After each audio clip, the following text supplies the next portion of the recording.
ओम शांति। 3 जुलाई 2026 की प्रभात मुरली। मीठे बच्चे, तुम इस ड्रामा के आदि मध्य अंत को जानते हो। तुम्हें बाप द्वारा ज्ञान का तीसरा नेत्र मिला है, इसलिए तुम हो आस्तिक। प्रश्न है, बाप का कौन सा टाइटल धर्म स्थापकों को नहीं दे सकते हैं? उत्तर है, बाबा है सदगुरु। किसी भी धर्म स्थापक को गुरु नहीं कह सकते, क्योंकि गुरु वह जो दुख से छुड़ाए, सुख में ले जाए। धर्म स्थापन करने वालों के पीछे तो उनके धर्म की आत्माएं ऊपर से नीचे आती है, वह किसी को ले नहीं जाते। बाप जब आते हैं तो सभी आत्माओं को घर ले जाते हैं, इसलिए वह सभी के सदगुरु है। गीत है, इस पाप की दुनिया से। ओम शांति। मीठे मीठे रूहानी बच्चों ने गीत की लाइन सुनी। यह है पाप की दुनिया। बच्चे जानते भी है यह पाप आत्माओं की दुनिया है। कितना बुरा अक्षर है, परंतु मनुष्य यह समझ नहीं सकते कि सचमुच यह पाप आत्माओं की दुनिया है। जरूर कोई पुण्य आत्माओं की दुनिया भी थी, उसे कहा जाता है स्वर्ग। पाप आत्माओं की दुनिया को कहा जाता है नरक। भारत में ही स्वर्ग और नरक की चर्चा बहुत है। मनुष्य मरते हैं तो कहते हैं स्वर्गवासी हुआ, तो इससे सिद्ध होता है नरकवासी थे। पतित दुनिया से पावन दुनिया में गया, परंतु मनुष्य को कुछ भी पता नहीं है। जो आता है सो बोल देते हैं, यथार्थ अर्थ कुछ भी नहीं समझते हैं। बाप आकर तुम बच्चों को तसल्ली देते हैं कि अब थोड़ा धीरज धरो, तुम पापों के बोझ से बहुत भारी हो पड़े हो। अब तुमको पुण्य आत्मा बनाए ऐसी दुनिया में ले जाते हैं जिसको स्वर्ग कहा जाता है। वहां न कोई पाप होगा, न कोई दुख होगा। बच्चों को धीरज मिला हुआ है। आज यहाँ है, कल अपने शांति धाम सुख धाम में जाएंगे। जैसे बीमार मनुष्य थोड़ा ठीक होने पर होता है तो डॉक्टर धीरज देते हैं, जल्दी से तुम बहुत अच्छा हो जाएंगे। अब यह तो है बेहद का धीरज। बेहद का बाप कहते हैं, तुम तो बहुत दुखी पतित हो गए हो। अब हम तुम बच्चों को आस्तिक बनाते हैं, फिर रचना का भी परिचय देते हैं। ऋषि आदि तो कहते आए हैं कि हम रचयिता और रचना को नहीं जानते हैं। अब उसको कौन जानते हैं, कब और किस द्वारा जानते हैं, यह किसको भी पता नहीं है। ड्रामा के आदि मध्य अंत को कोई नहीं जानते। बाप कहते हैं, मैं संगम युग पर आकर ड्रामा अनुसार तुम बच्चों को पहले पहले आस्तिक बनाता हूँ, फिर तुमको रचना के आदि मध्य अंत का राज सुनाता हूँ, अर्थात तुम्हारा ज्ञान का तीसरा नेत्र खोलता हूँ। तुमको रोशनी मिल गई है, आंखों की रोशनी चली जाती है तो मनुष्य अंधे हो जाते हैं। इस समय मनुष्य को ज्ञान का तीसरा नेत्र नहीं है। मनुष्य होकर उस बाप और रचना के आदि मध्य अंत को नहीं जानते, तो उनको बुद्धिहीन कहा जाता है। गीत में भी है, एक है अंधे की औलाद अंधे, दूसरे है सज्जे। दिखाते हैं महाभारत लड़ाई लगी थी और एक आदि सनातन देवी देवता धर्म की स्थापना हुई थी। बाप ने आत्माओं को आकर राजयोग सिखाया था। सतयुगी स्वराज्य देने के लिए वो राजयोग सिखाया था। आत्माएं कहती है, मैं राजा हूँ, मैं बैरिस्टर हूँ। तुम्हारी आत्मा अब जानती है हम विश्व का स्वराज्य पा रहे हैं। विश्व के रचयिता बाप द्वारा वह किसका रचयिता है नई दुनिया का। बाप नई सृष्टि रचते हैं, क्रिएटर भी है तो उनमें सारा ज्ञान भी है। सारे वर्ल्ड की हिस्ट्री कोई एक भी नहीं जानते हैं। किसको ज्ञान का तीसरा नेत्र नहीं है सिवाय बाप के, कोई तीसरा नेत्र दे नहीं सकता।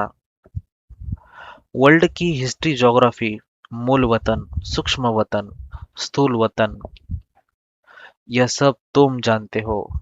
मूल वतन है आत्माओं की सृष्टि। सन्यासी कहते हैं हम ब्रह्म में लीन हो जाएंगे, वह ज्योति ज्योत समाएंगे। ऐसा है नहीं, तुम जानते हो ब्रह्म तत्व में जाकर निवास करेंगे। वह शांति धाम घर है। वह कह देते हैं ब्रह्म ही भगवान है। कितना फर्क है। ब्रह्म तो तत्व है, जैसे आकाश तत्व है वैसे ब्रह्म भी तत्व है। जहाँ हम आत्माएं और परमपिता परमात्मा निवास करते हैं, उनको स्वीट होम कहा जाता है। वह है आत्माओं का घर। बच्चों को मालूम पड़ा है ब्रह्म महतत्व में कोई आत्माएं लीन नहीं होती है और आत्मा कभी विनाश को प्राप्त नहीं होती। आत्मा अविनाशी है। यह ड्रामा भी बना बनाया अविनाशी है। इस ड्रामा के कितने एक्टर्स हैं। अभी है संगम युग, जबकि सभी एक्टर्स हाजिर हैं। नाटक पूरा होता है तो सब एक्टर्स, क्रिएटर आदि सब आकर हाजिर होते हैं। इस समय यह बेहद का ड्रामा भी पूरा होता है, फिर रिपीट होना है। उन हद के नाटकों में चेंज हो सकती है। ड्रामा पुराना हो जाता है। यह तो बृहद का ड्रामा अनादि अविनाशी है। बाप त्रिकालदर्शी त्रिनेत्री बनाते हैं। देवताएं कोई त्रिकालदर्शी नहीं होते हैं, न शूद्र वर्ण वाले त्रिकालदर्शी होते हैं। त्रिकालदर्शी तो सिर्फ तुम ब्राह्मण वर्ण वाले हो। जब तक ब्राह्मण न बने तब तक तीसरा नेत्र ज्ञान का मिल न सके। तुम झाड़ के आदि मध्य अंत को, सभी धर्मों को भी जानते हो। तुम भी मास्टर नॉलेजफुल हो जाते हो। बाप बच्चों को आप समान बनाएंगे ना। ज्ञान का सागर तो एक ही बाप है, जो सभी आत्माओं का बाप है। सभी बच्चों को आस्तिक बनाए, त्रिकालदर्शी बनाते हैं। अब तुम बच्चों को सबको यह कहना है कि शिव बाबा आया है। उनको याद करो। जो आस्तिक बनते हैं वह बाप को अच्छी रीति प्यार करते हैं। तुम्हारे ऊपर बाप का भी प्यार है। तुमको स्वर्ग का वर्षा देते हैं। गाया हुआ है कि विनाश काले विपरीत बुद्धि विनश्यन्ति और विनाश काले प्रीत बुद्धि विजयंती। गीता में कोई कोई अक्षर सच्चे हैं। श्रीमद् भगवत गीता है सर्वोत्तम शास्त्र, आदि सनातन देवी देवता धर्म का शास्त्र। यह भी समझाया है मुख्य धर्म शास्त्र है ही चार, और जो धर्म वाले हैं वह आते ही है सिर्फ अपने धर्म की स्थापना करने, राजाई आदि की बात नहीं। उनको गुरु भी कह नहीं सकते। गुरु का तो काम ही है वापस ले जाना। इब्राहिम, बुद्ध, क्राइस्ट आदि तो आते ही है, फिर उनके पिछाड़ी उनकी वंशावली भी आती है। गुरु वह जो दुख से छुड़ाए और सुख में ले जाए। वह तो सिर्फ धर्म स्थापन करने आते हैं। यहाँ तो बहुतों को गुरु कह देते हैं। ब्रह्मा विष्णु शंकर को भी गुरु नहीं कह सकते। एक शिव बाबा ही सर्व का सद्गति दाता है। पुकारते भी है एक राम को, शिव बाबा को भी राम कहते हैं। बहुत भाषाएं हैं तो नाम भी बहुत रख दिए हैं। असल नाम है शिव। उनको सोमनाथ भी कहते हैं। सोमरस पिलाया अर्थात ज्ञान धन दिया। बाकी पानी आदि की तो बात ही नहीं। तुमको सम्मुख नॉलेजफुल ब्लिसफुल बना रहे हैं। बाप तो ज्ञान का सागर है, तुम बच्चों को ज्ञान नदियां बनाते हैं। सागर एक होता है, एक सागर से अनेक नदियां निकलती है। अभी तुम हो संगम पर। इस समय यह सारी धरती रावण का स्थान है। सिर्फ एक लंका नहीं थी, सारी धरती पर रावण का राज्य है। राम राज्य में बहुत थोड़े मनुष्य होंगे, यह सिर्फ अभी तुम्हारी बुद्धि में है। बाबा ने समझाया है, मैं 3 धर्मों की स्थापना करता हूँ, ब्राह्मण, देवता और क्षत्रिय। फिर वैश्य शूद्र वर्ण में, और सभी आकर अपना अपना धर्म स्थापन करते हैं। अनेक धर्मों का विनाश भी कराते हैं। भारत में त्रिमूर्ति का चित्र भी बनाते हैं, परंतु उसमें शिव का चित्र गुम कर दिया है। शिव से ही सिद्ध होता है कि परमपिता परमात्मा शिव ब्रह्मा द्वारा स्थापना, विष्णु द्वारा पालना कराते हैं। उनको करण करावन हार कहा जाता है। खुद भी कर्म करते हैं, तुम बच्चों को भी सिखलाते हैं। कर्म अकर्म विकर्म की गति भी समझाते हैं। रावण राज्य में तुम जो कर्म करते हो वह विकर्म बन जाता है। सतयुग में जो कर्म करते हो वह अकर्म हो जाता है। यह विकर्म ही होता है क्योंकि रावण का राज्य है।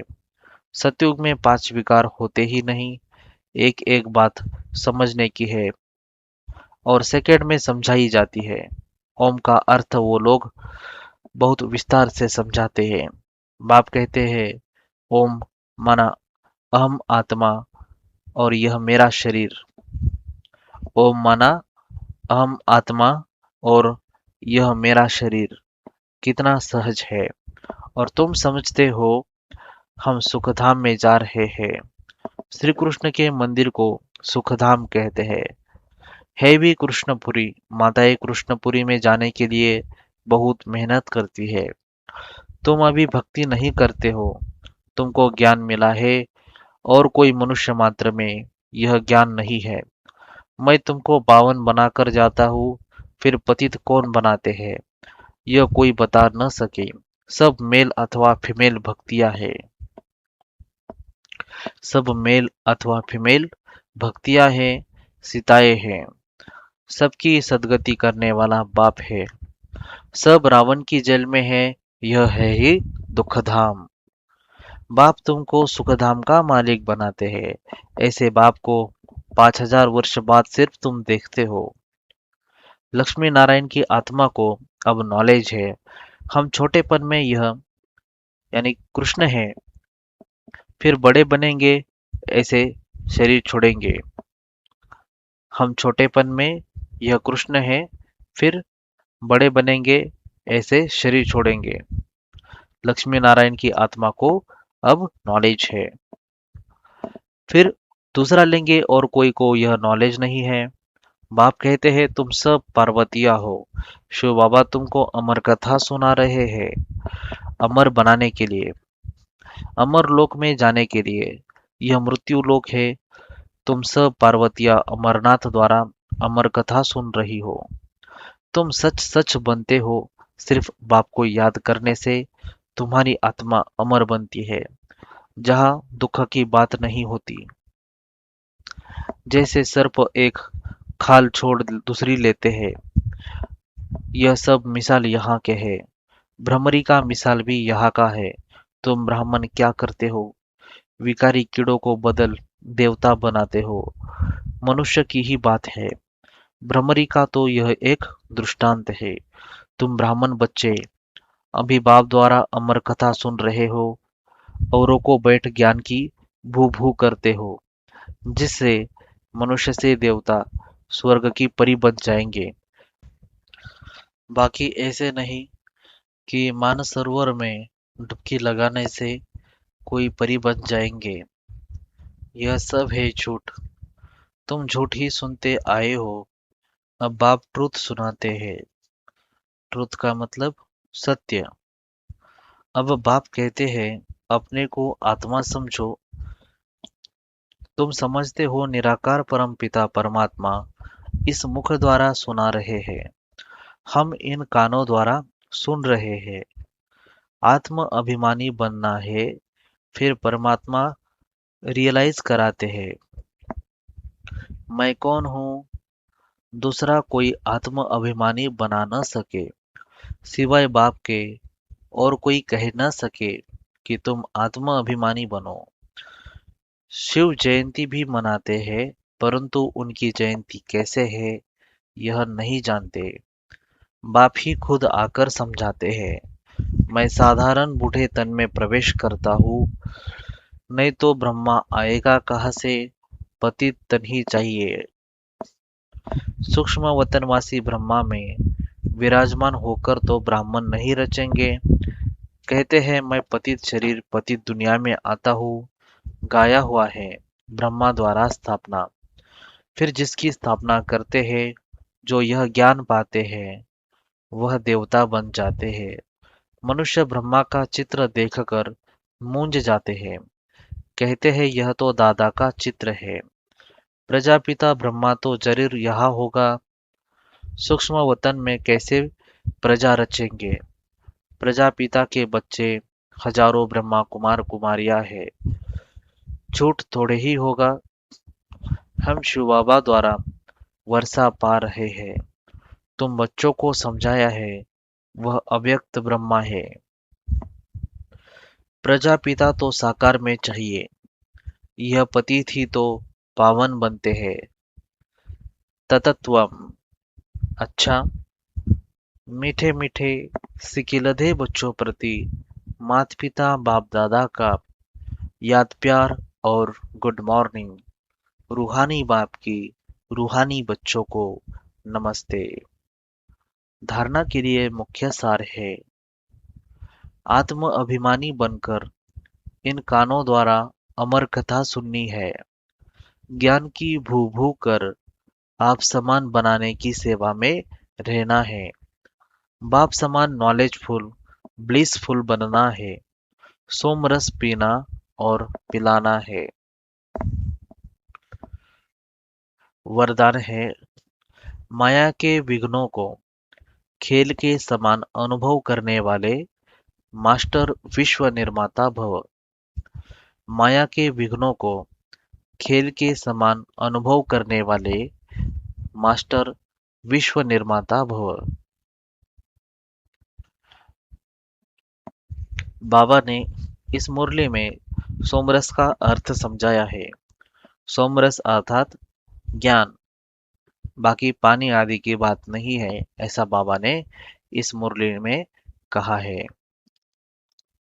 जैसे कोई बुजुर्ग के आगे छोटे बच्चे अपने बचपन के अलबेलेपन के कारण कुछ भी बोल दे, कोई ऐसा कर्तव्य भी कर ले, तो बुजुर्ग लोग समझते हैं कि यह निर्दोष अनजान छोटे बच्चे हैं, कोई असर नहीं होता है। ऐसे ही जब आप अपने को मास्टर विश्व निर्माता समझेंगे, तो यह माया के विघ्न बच्चों के खेल समान लगेंगे।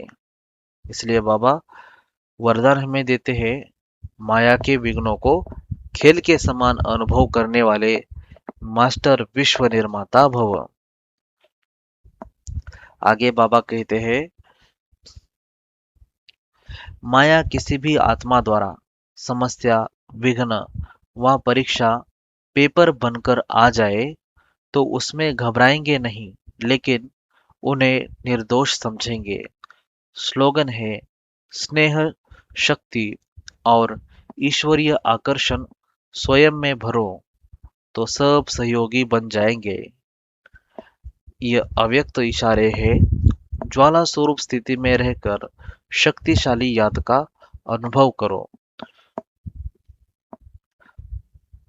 अभी ज्वालामुखी बन आसुरी संस्कार आसुरी स्वभाव सब कुछ भस्म करो।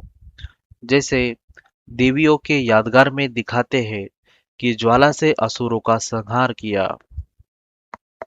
असुर कोई व्यक्ति नहीं, लेकिन आसुरी शक्तियों को खत्म किया। यह अभी आपकी ज्वाला स्वरूप स्थिति का यादगार है। अब ऐसी योग की ज्वाला प्रज्वलित करो, जिसमें यह कलयुगी संसार जलकर भस्म हो जाए। अच्छा, ओम शांति।